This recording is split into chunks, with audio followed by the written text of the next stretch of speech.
inspirar o teu servo para que nós possamos sair daqui com um pouco mais de conhecimento. Venha nesse momento, Jesus, abrir as nossas mentes para que possamos receber o conhecimento que vai ser liberado. Que o Senhor Jesus venha se manifestar através das palavras e que possamos, Jesus, interiorizar aquilo que vem do Senhor para nós. Em nome de Jesus Cristo, nós te pedimos e te agradecemos. Amém, Jesus. Bem, o coração de mestre para a doutora, irmãos. Está no caminho também, né? Amém.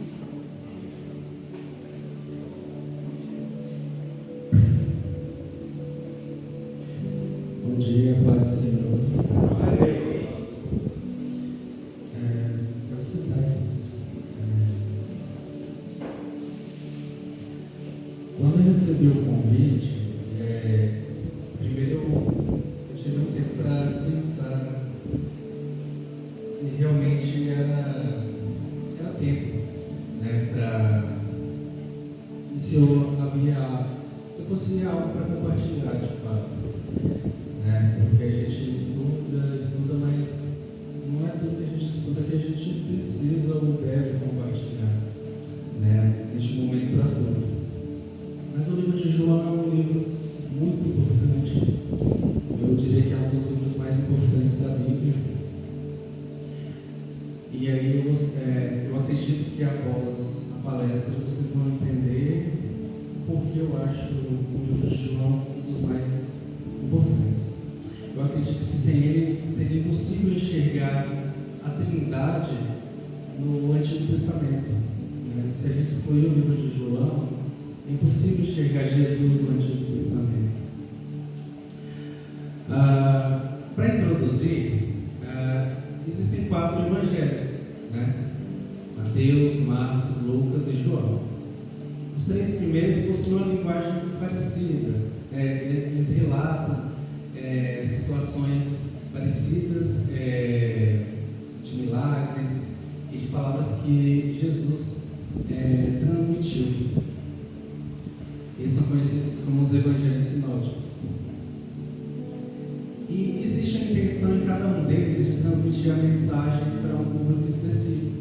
Mateus para os judeus, Marcos para os romanos, Lucas para os gregos, e João ele tem uma mensagem mais universal. Os 3 primeiros não declaram textualmente que Jesus é Deus, só João faz isso. Os outros falam que Jesus é filho de Deus, né? Filho do homem, mas João fala que ele é Deus. Isso é muito forte. Só que, eu não sei se vocês já escreveram uma redação. O que o professor de português ensina quando a gente vai escrever uma redação? No primeiro parágrafo, você vai colocar a ideia principal, você vai colocar a sua tese. E depois você vai desenvolver a sua ideia principal no decorrer da sua dissertação, né? E João faz isso. No primeiro capítulo, ele coloca a ideia principal. Eu diria que até o versículo 14 está a ideia principal de João. E no decorrer do livro, ele vai desenvolver ela e vai concluir. Qual que é a ideia principal de João? É demonstrar que Jesus estava presente desde o início, ele estará presente no final. É declarar que ele era o Filho único de Deus. E foi a partir dele que nos tornamos irmãos e filhos por adoção de Deus. Então vamos ler até o versículo 5, novamente. João 1, versículo 1 até o versículo 5. No princípio era o Verbo, e o Verbo estava com Deus, e o Verbo era Deus. Ele estava no princípio com Deus.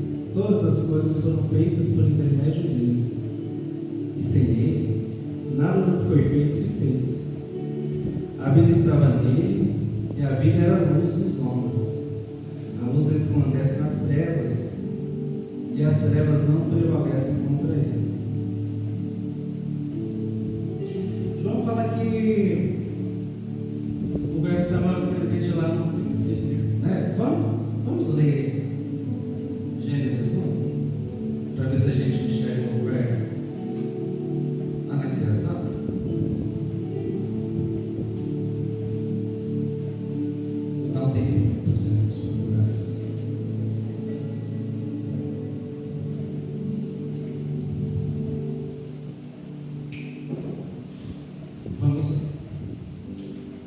No princípio, criou Deus os céus e a terra.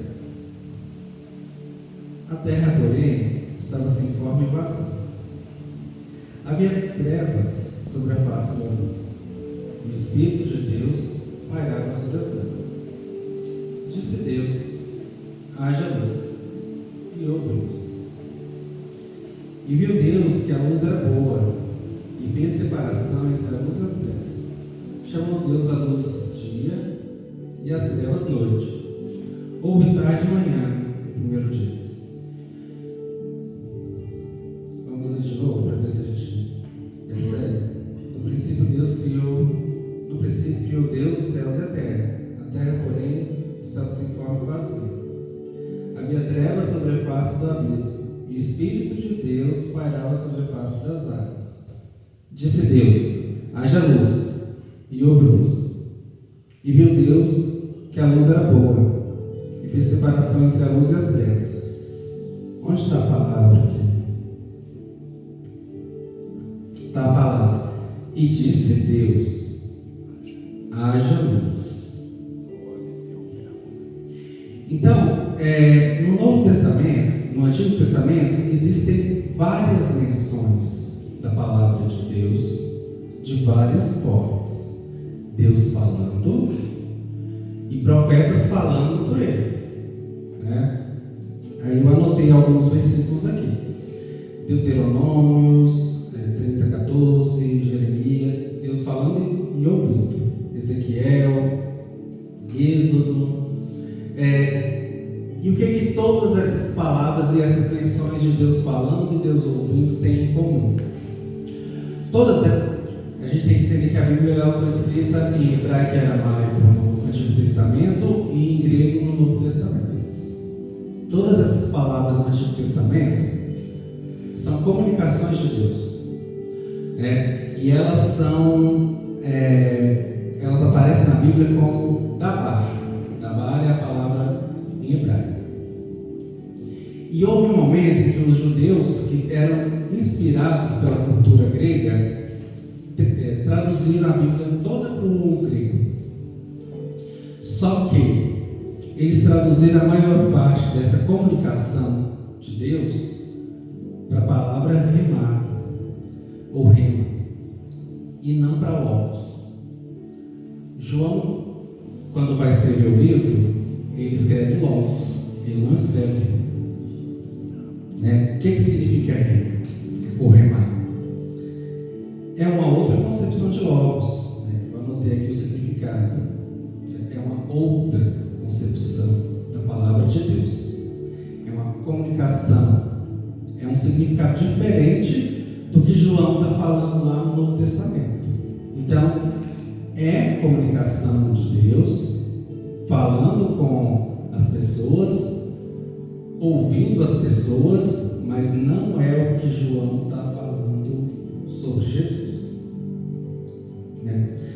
Então, mas Jesus estava presente no princípio. Então, o que João quer dizer quando ele chama Jesus de Logos? Ontem o pastor, na pregação, ele mencionou algo a respeito. Naquela época, haviam várias seitas, e eles questionavam a divindade de Deus, de Jesus. E esse questionamento ele perdurou. Eu lembro que no Concílio de Nicéia, isso era 318 depois de Cristo, ainda se questionava. E esse questionamento continuou durante. Ainda existe. Ainda existem países no mundo que questionam a divindade de Jesus e o consideram como um profeta. Mas naquela época, como o cristianismo estava surgindo, era muito importante João fazer a defesa da divindade do Cristo. Por isso, ele como evangelista, eu não sei se vocês já evangelizaram, ele tinha que usar alguma estratégia para convencer e defender a sua fé. Então, como que ele vai fazer isso? A primeira possibilidade é fazer um registro, Eu acredito que seja por isso que existe o livro, Mas só escrever não era suficiente. Ele tinha que convencer através das suas palavras. Vamos lembrar lá do exemplo da redação. Primeiro parágrafo é a ideia principal. Depois a gente tem que desenvolver a ideia principal. A gente tem que convencer quem for ler de que o que a pessoa está escrevendo está certo. É o que a gente aprende quando a gente escreve uma redação. Muito do que a gente entende como palavra quando a gente lê João é um pouquinho por culpa da nossa língua. Por quê? Lá em João está escrito: no princípio era o verbo, né? A gente traduz verbo diretamente para a palavra. E por quê? O português é uma língua que veio do latim, né? Era a língua do Império Romano. Só que João não escreveu em latim, escreveu em grego. Na época de Jesus, Israel era uma colônia do Império Romano. Israel foi dominada por Roma. E a Grécia também. Só que quando Roma dominou a Grécia, dominou porque tinha um exército mais forte, que podia, mas não porque era superior. Era como tecnologicamente, intelectualmente, nível de medicina e tudo mais, se Roma estivesse aqui e a Grécia estivesse aqui. Então, ao contrário do que eles fizeram com Israel, eles subjugaram Israel. Com a Grécia eles não fizeram isso. Eles pegaram tudo que era bom, a medicina, a intelectualidade, toda a sabedoria, e eles começaram a usar. E eles transmitiram para as outras colônias também. E isso chegou em Israel. O idioma grego chegou em Israel. Os livros chegaram em Israel. A medicina chegou em Israel também. Então, é por isso que o Novo Testamento ele é escrito em grego. Por quê? Porque a Grécia era o ápice da civilização naquele momento. Era o que o mundo tinha de mais avançado. Então, Roma conquistou, entre aspas, a Grécia, porque, na verdade, o modo de viver grego que se espalhou, Então, houve uma adaptação aqui. E o livro de João, ele é escrito não só para os romanos, não só para os judeus, ele é escrito para todo mundo. Então, João queria apresentar Jesus como Deus para todo mundo. Só que tinha um problema. Então, uma pessoa, quando ele vai evangelizar, ele tem que saber como falar. E para os romanos e para os gregos, seria impossível um Deus assumir o corpo de um ser humano. Foi exatamente o que Jesus fez. Não era Deus que nasceu no corpo de um homem? Ele não era 100% homem quando ele estava na terra? Isso não entra na cabeça de um grego e de um romano daquela época. Não entrava, era impossível. E ao contrário também, era impossível para um judeu, um ser humano que nasceu em Belém, ser Deus. Se a gente ler em todos os livros dos evangelhos, chamar Jesus de filho do homem já era um escândalo. Agora, falar que ele era Deus seria impossível. Tanto é que aqui no começo de João não se menciona o nome de Jesus. É uma estratégia de João. Aqui não está escrito: no princípio era Jesus, e Jesus estava com Deus, e Jesus era Deus. Isso aqui é uma estratégia de João. Porque se ele falasse isso, o judeu nenhum ia se converter. Se ele falasse isso, o grego nenhum ia se converter, e romano nenhum. Ele usou um conceito filosófico para representar Jesus. Durante o livro ele fala que o verbo, o logos, é Jesus. Mas aqui ele não fala.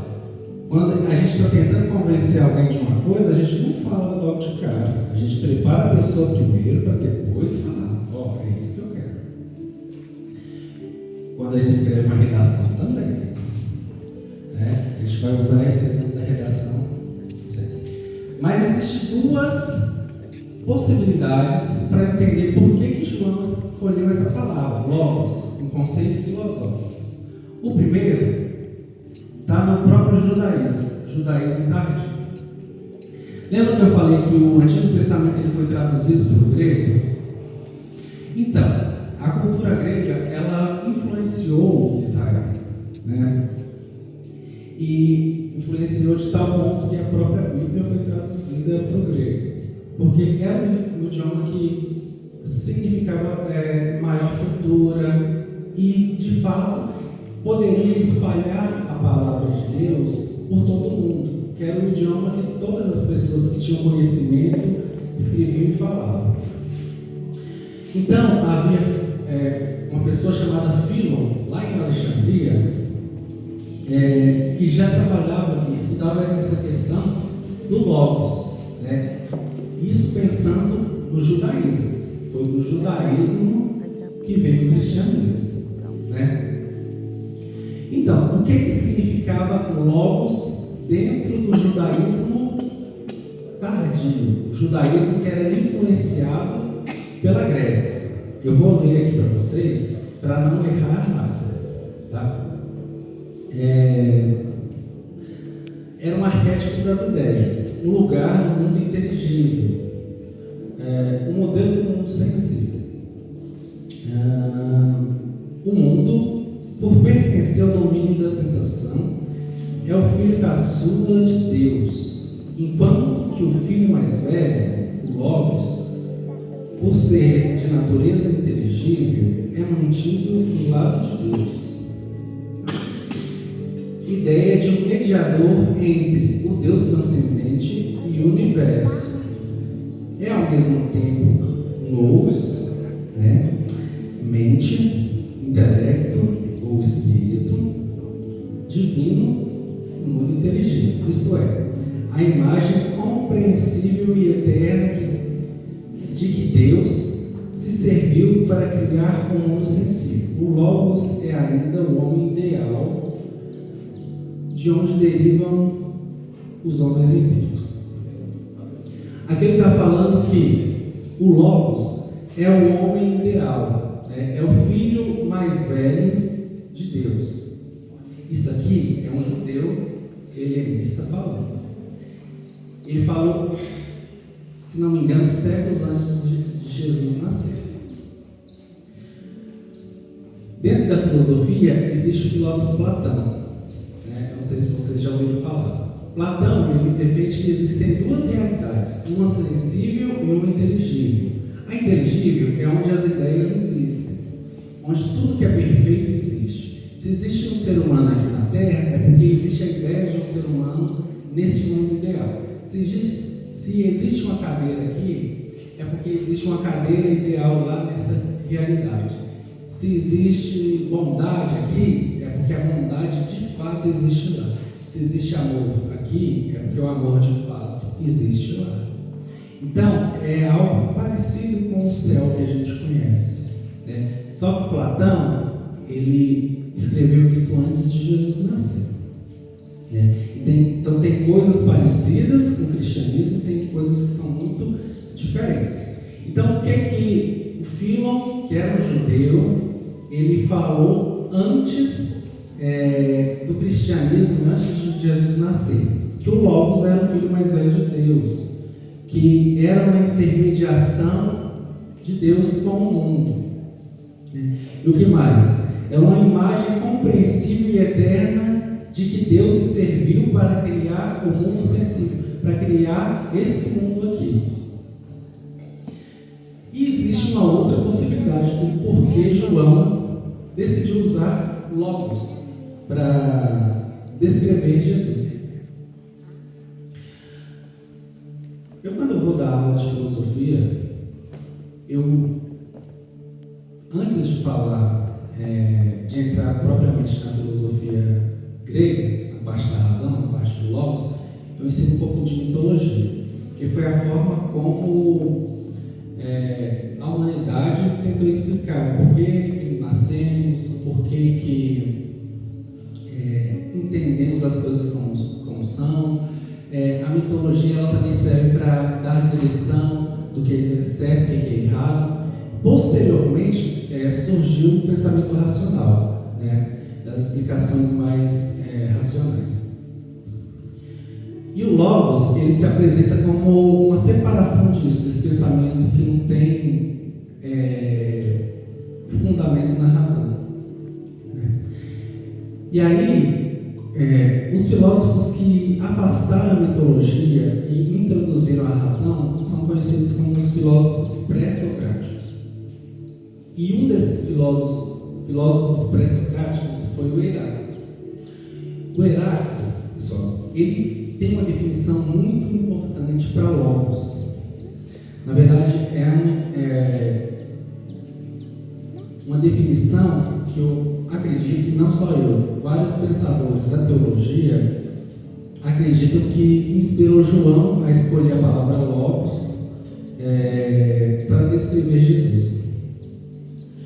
O que Logos a gente geralmente atribui nas aulas de filosofia? Que é razão. Né? O que Logos a gente traduz quando a gente vai ler João? A gente traduz por palavra. Mas por que a gente traduz de cara por palavra? Por causa do latim. Verbo. Mas a gente vai ver que não é só palavra. João não quis reduzir Jesus a só palavra.